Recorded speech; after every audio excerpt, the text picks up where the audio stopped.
आध्यात्म 24 और अभी हमारे साथ जुड़ चुके हैं आध्यात्मिक जगत में सबसे अहम जीवन जीने वाला सब श्री हरिंद्रानंद और दीदी नीलम और उन्हीं के ये जमाई राजा हैं। मैं उनसे जानना चाहता हूं जो कि ये पटना के डॉक्टर हैं और शायद शुगर स्पेशलिस्ट डॉक्टर हैं। मैं आज इनका सोढ़ा दौरा हुआ है। मैं जानना चाहूंगा आखिर सोढ़ा आने का क्या मुख्य उद्देश्य है। सबसे पहले सर आपको हमारे चैनल में आपका स्वागत है। धन्यवाद।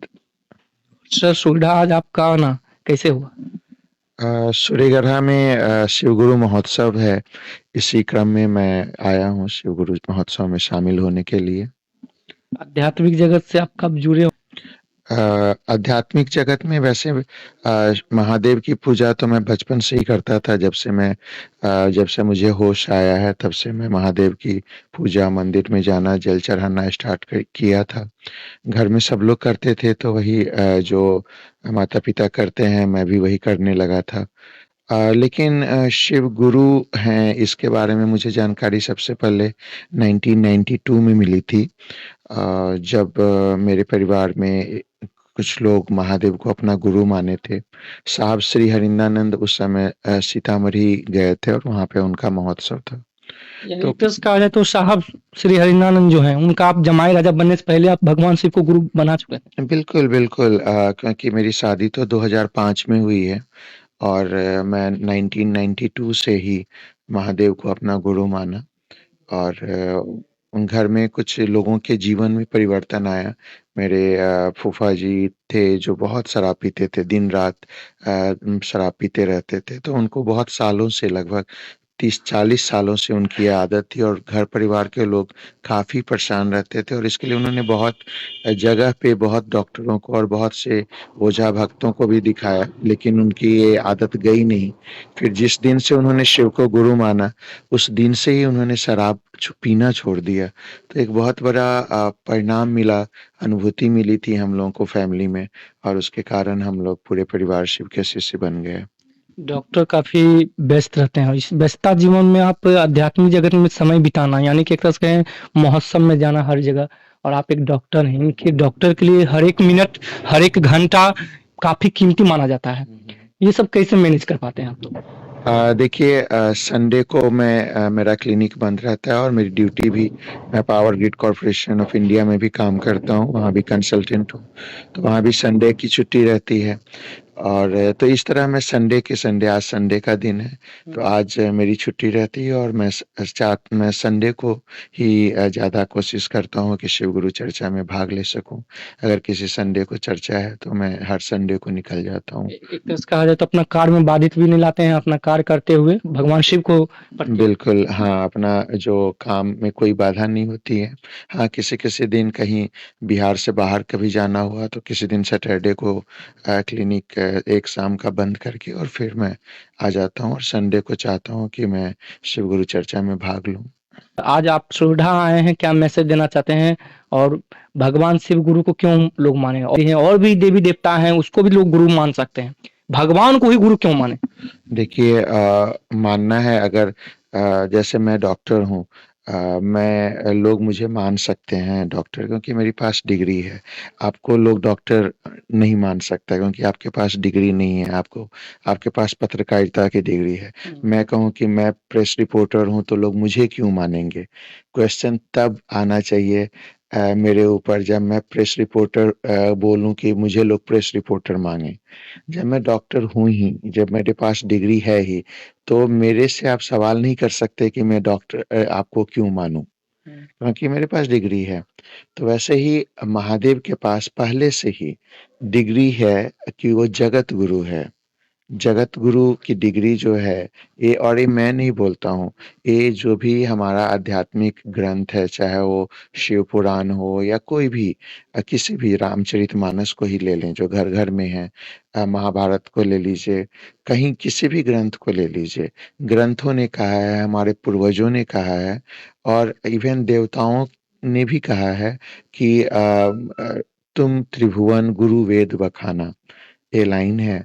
अ, एक और भी लाइन है गुरु शंकर रूपिणम, गुरु कैसा होना चाहिए तो गुरु शंकर जैसा होना चाहिए। ये सब ये लाइन है रामचरितमानस की और वेदों की कि तुम त्रिभुवन, तुम त्रिभुवन के गुरु हो। महादेव को त्रिभुवन का गुरु कहा जाता है और वेद ये व्याख्यान करते हैं। हिंदू जो भी जो अध्यात्म है हिंदुओं का अच्छा वेद। एक चीज और सर, जहाँ तक हमको देखने को मिल रहा है, कहीं कहीं जाते हैं शिव गुरु चर्चा में, तो सबसे ज्यादा हिंदू लोग काफी बढ़ चढ़ के इस पर भाग लेता है, और भी सिख ईसाई मुस्लिम धर्म इसमें इन्वॉल्व उतना नहीं रहते। उनके मन में ऐसा क्यों आता है भगवान शिव जगत गुरु हैं, सिर्फ हिंदू के मन में ही क्यों आता है?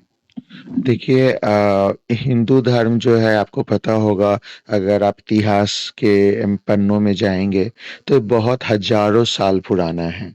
अगर हम मुस्लिम धर्म को लेंगे तो ये केवल 1000 साल पुराना है, 1500 साल पुराना है। क्रिश्चियनिटी को लेंगे तो 2000 2500 साल पुराना है। जीसस के बर्थडे के बाद वो धर्म आया ही। ये इतिहास बोलते हैं। जो सिख धर्म है तो गुरु गोविंद सिंह, गुरु नानक देव, ये सब लोग जब आए तब से सिख धर्म का निर्माण हुआ। तो ये सब तो हमारे 1000 2000 सालों के अंदर ये चीजें शुरू हुई। बुद्ध आए तो 500 400 बीसी में आए, तो ये 2500 साल पहले बुद्ध आए। तो ये सब जो धर्म बने, और हमारा हिंदू धर्म है वो 5000 साल पहले तक का तो हमारे पास एविडेंस है। हमारे पास किताबें कहती हैं कि ये पहले आए। तो ऑब्वियसली जो पहले महादेव की जो जिक्र है वो हमारे धर्म ग्रंथ जो वेद लिखाए हैं उसमें सबसे पहले है। तो ये हिंदू धर्म को छोड़कर लोगों ने नया धर्म बनाया, जैसे बुद्ध धर्म बनाया या सिख धर्म बनाया, तो इससे वो हट गए। जो हमारा हिंदू धर्म से, अब जैसे कैसे भारत से पाकिस्तान अलग हुआ 1947 में, तो जब भारत था तो उस समय यहाँ पे जो भी स्वतंत्रता सेनानी थे वो लोग बोलेंगे कि हमारे स्वतंत्रता सेनानी मंगल पांडे थे या वो भी थे। अब अभी पाकिस्तान बना है तो वहाँ के लड़के मंगल पांडे को नहीं जानेंगे, मंगल पांडे को अपना स्वतंत्रता सेनानी नहीं मानेंगे, क्योंकि वो उनको मानेंगे जो 1947 में पाकिस्तान या जो भी हो, वो 1857 का सिपाही विद्रोह नहीं याद करेंगे, क्योंकि पाकिस्तान बना ही है 1947 में। तो जो बाकी धर्म बने हैं वो तो इधर बने ही हैं। हिंदू धर्म 5000 साल 10,000 साल पुराना है। तो जो उस धर्म में रह गए, हम लोग भारत में रह गए, तो हम लोग मंडल पांडे की भी पुण्य स्मृति मनाते हैं, बाबू कुंवर सिंह की भी पुण्य स्मृति मनाते हैं, और इधर के भी लोगों का मनाते हैं, क्योंकि हम लोग उस भारत के हैं जिसका विभाजन नहीं हुआ था, और हम लोग उस अखंड भारत में रहते हैं। तो ये जो हमारा इतिहास है, इसके कारण जो लोग नए जो धर्म बने हैं वो अपने-अपने धर्म के लोगों को मानेंगे ना। और वो अगर हाँ बोलेंगे कि ये महादेव गुरु हैं, तो ऐसा नहीं है कि वो नकारते। श्रद्धा पावन धरती में आए शिव गुरु चर्चा में आप क्या मैसेज देना चाहते हैं, और महोत्सव का क्या उद्देश्य आखिर रहा? आप महोत्सव ये क्या कराते हैं? इसका जो उद्देश्य है, साहब का संकल्प है कि दुनिया के हर आदमी को शिव गुरु की सत्ता से अवगत कराना है।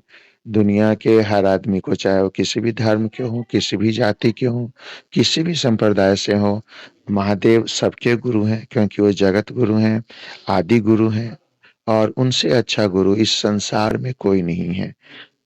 तो हम सभी चाहते हैं कि दुनिया का हर आदमी महादेव के शिष्य बने, महादेव से ज्ञान ले, क्योंकि और कोई भी स्कूल जो भी है, हमारा जो स्कूल है सरकारी स्कूल, उसमें सारे धर्मों के लोग एडमिशन ले सकते हैं।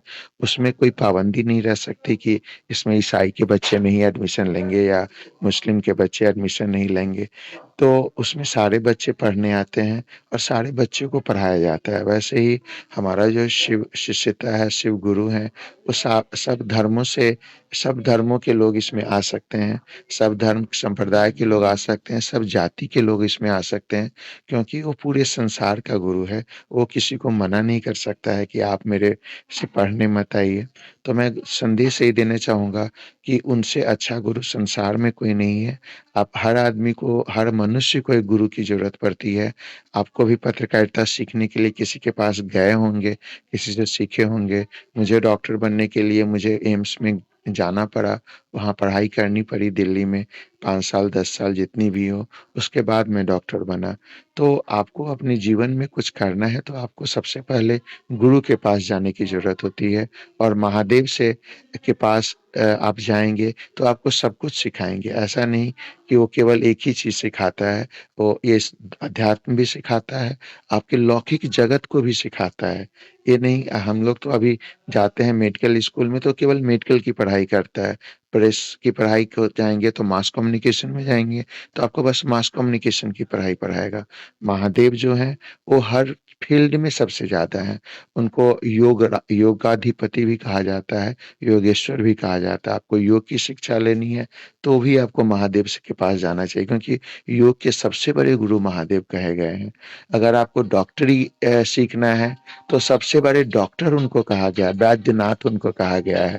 अगर आपको क्या कहते हैं अघोर साधना सीखनी है, अघोर तंत्र में सबसे ज़्यादा उनको अघोरेश्वर उनको कहा गया है, अघोरों के ईश्वर वो हैं। अगर आपको तंत्र सीखना है, तंत्र मंत्र सीखना है, तो सबसे बड़े तांत्रिक महादेव हैं, उनसे जैसे बड़ा कहा जाए तांत्रिक तो महोत्सव का मुख्य उद्देश्य हुआ सबको ज्ञात कराना कि भगवान शिव गुरु हैं और आपके भी हो सकते हैं। बिल्कुल, महादेव अजन्मा है, सृष्टि उन्होंने ने बनाई है और उनको अभी तक आप फ़ील कर सकते हैं। आप एक बार टेस्ट कर लीजिए कि वो दिखते नहीं हैं लेकिन आप अभी भी उनको फ़ील कर सकते हैं और आप उनको शिष्य बन सकते हैं और अपना जीवन धन्य कर सकते हैं। बहुत बहुत धन्यवाद। ये आप सुन रहे थे डॉक्टर अमित कुमार जो कि शुगर स्पेशलिस्ट डॉक्टर हैं और साहब श्री हरिनानंद जी और दीदी नीलम के ये जमाई राजा भी हैं और आज सुविधा इनका आगमन हुआ। एक संवाद हमारे साथ चल रहा था। आप फिलहाल आप इसी के साथ बने रहें जागो भारत न्यूज़ 24 के साथ। नमस्कार।